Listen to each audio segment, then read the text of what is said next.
Ready to transform your relationships and break free from destructive patterns?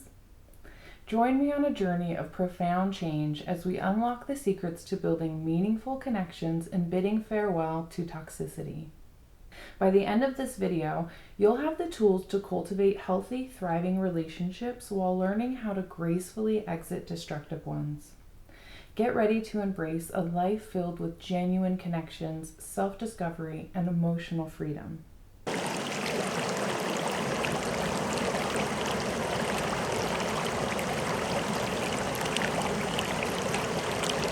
I used to feel stuck in a cycle of toxic relationships, but after applying the principles from this video, my life has completely transformed. I now have a supportive network of friends and am in a fulfilling, loving partnership. This video is a game changer. My name is Mandy Black, and I help women who have experienced childhood trauma go from feeling overwhelmed and out of control to feeling peaceful and purposeful for more intimate, loving relationships.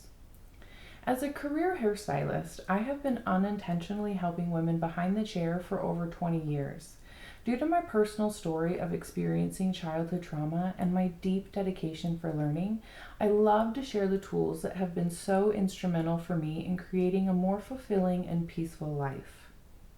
Also, for the last few years, since I learned that my mother suffers from what's considered borderline personality disorder, I have volunteered for and have been trained by Family Connections of NEA-BPD in dialectical behavior therapy or DBT skills. Though these skills are primarily used to treat people suffering from BPD, dealing with the effects of complex post-traumatic stress disorder, I have found these skills to be truly empowering and transformative. More recently, because the tools that I have learned seem to come up pretty much every day, I'm now sharing them with you here on YouTube, which is really exciting as well as super nerve-wracking. Are you ready to transform your relationships and take control of your emotional well-being? Great. Then hit that like button and let's dive in. First things first, let's talk about building healthy, meaningful relationships using dialectical behavior therapy skills. From effective communication strategies to cultivating mindfulness in your connections, I'm going to share practical tips that will transform the way you relate to others. I'll also share how to meet new people and interact in a way that facilitates the development of trust and friendship, and that reduces the likelihood of conflict. I'm also going to cover how to end relationships that are damaging. First, finding potential friends is particularly important for those who are isolated and feeling lonely much of the time. Having a support network is vital to your healing journey. So, how can you start actively finding people who might become your friends? I'm going to offer a few tips later in this video just for you. Next, mindfulness of others and sensitivity to others' needs are critical components of developing and maintaining relationships. This is critical because being judgmental can often be really poisonous in both new and ongoing relationships. Describing one's own or another's reactions, thoughts, or feelings is the opposite of making judgmental comments about oneself or others. What do we do if we find ourselves in a destructive relationship? Now, this is the challenging part, ending destructive relationships. DBT equips us with the tools to navigate these difficult situations. I'll guide you through specific skills like interpersonal effectiveness and emotional regulation to help you gracefully exit toxic connections while prioritizing your own well-being. Staying in a destructive relationship too long can be just as problematic as not having relationships. Skills for those who have difficulty ending relationships are needed, such as how to say no effectively and how to observe your own limits. Emotion dysregulation is often the culprit here. Fear of what might happen to oneself or the other if the person leaves the relationship, out of control grief at another's current or potential suffering, excessive guilt at causing another pain, and compassion for another while failing to have compassion for oneself. Often this leads to avoidance of conflict or adversely intense confrontation. often dependent on your current emotional state rather than the needs of the situation. Walking the middle path. How can we balance accepting reality and changing reality within our interpersonal relationships? This is what's called dialectics. First, we must direct our attention to the reality of the immediate behavior. Second, we must let go of black and white thinking. Third, dialectics assume that the nature of reality is change. Both the individual and the environment are undergoing continuous transition. Therefore, every relationship is one of continuous transition and change. Walking the middle path requires having validation skills. This is really crucial for communicating clearly to others that you are paying attention to them, that you understand them, that you are non-judgmental, that you have empathy, and that you can see the facts or the truth of their situation. Validation requires mindfulness, or the ability to observe and describe without necessarily adding to what is observed, and to listen and interact non-judgmentally. Self-validation is also very important when necessary. To validate to yourself that yes, this is hard and it's normal to feel this way. For example, you can self-validate by telling yourself, it's okay that I feel this way, and it makes sense to feel this way. So, what reduces our ability to be successful? Well, a lack of skill, indecision, interference from emotions, prioritizing short-term goals over long-term goals, interference from environment, and interpersonal myths.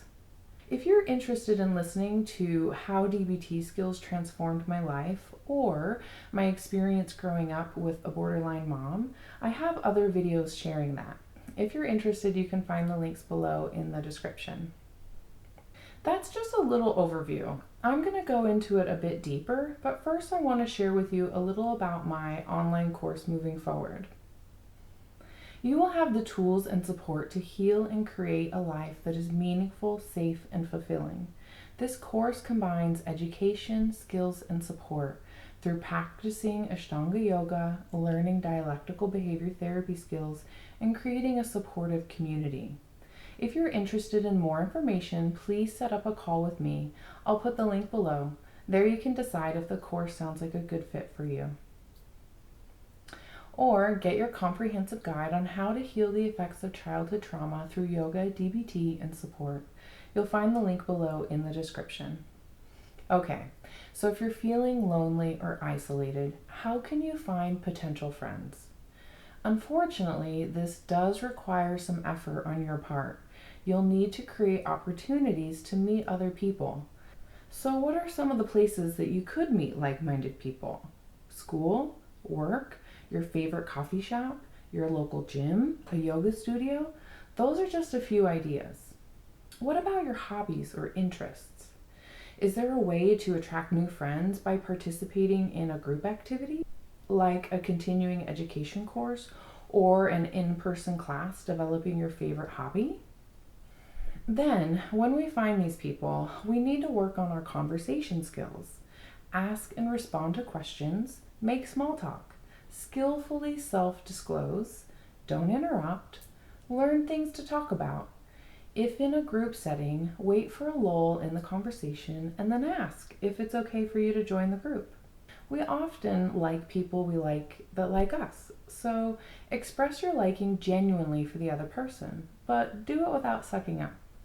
Listen carefully and only disclose roughly the same amount of personal information to others as they disclose to you. When we have mindfulness of others, our relationship will last longer. What does it mean to be mindful of others?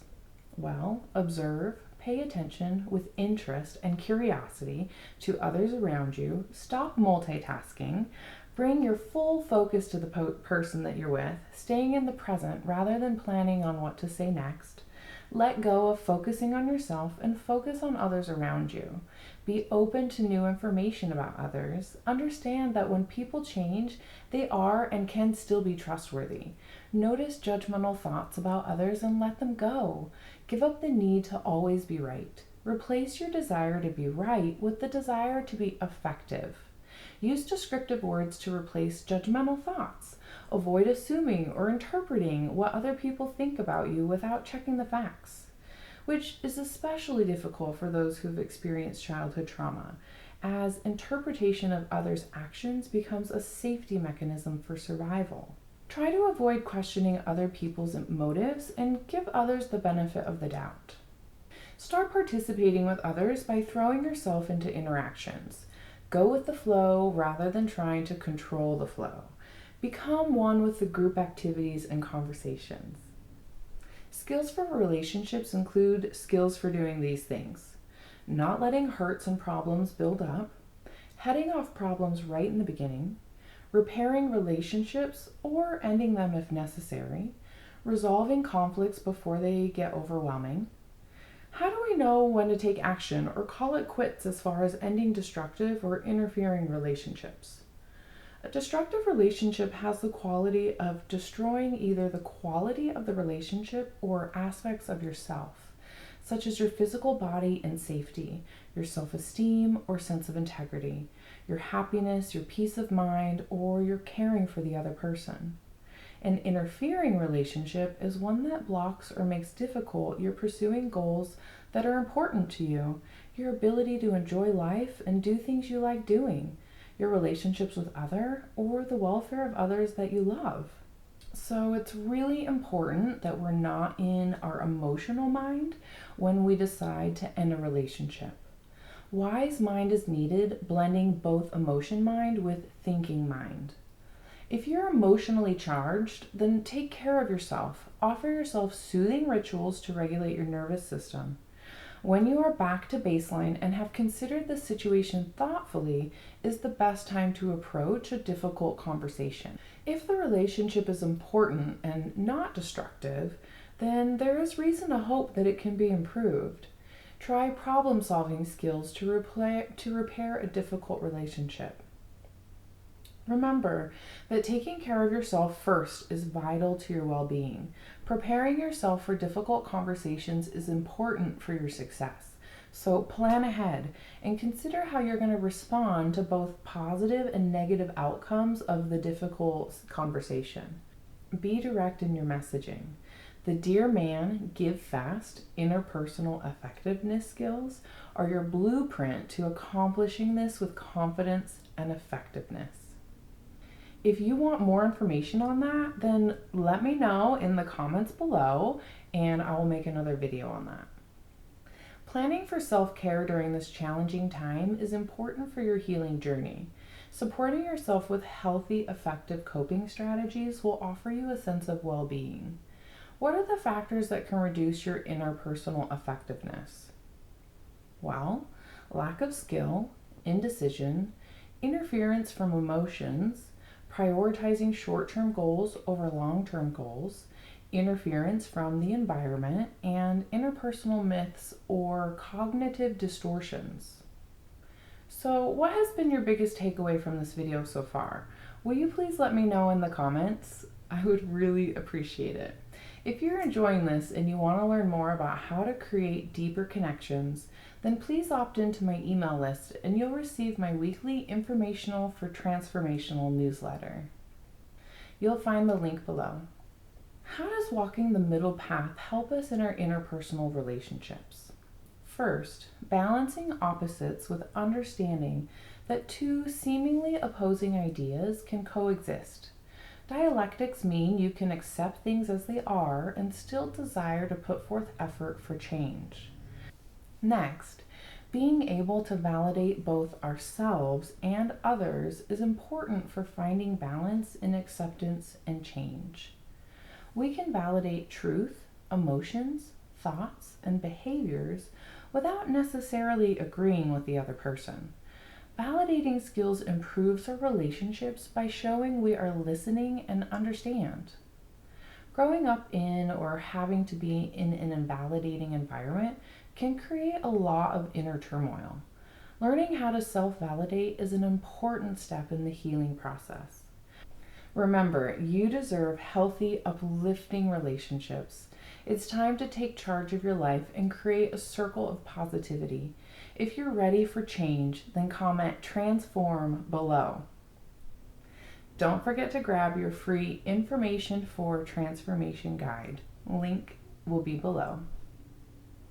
That's a wrap for today's episode on building relationships and ending destructive ones. If you found this content valuable, then please don't forget to subscribe and hit the notification bell so you never miss out on empowering content like this.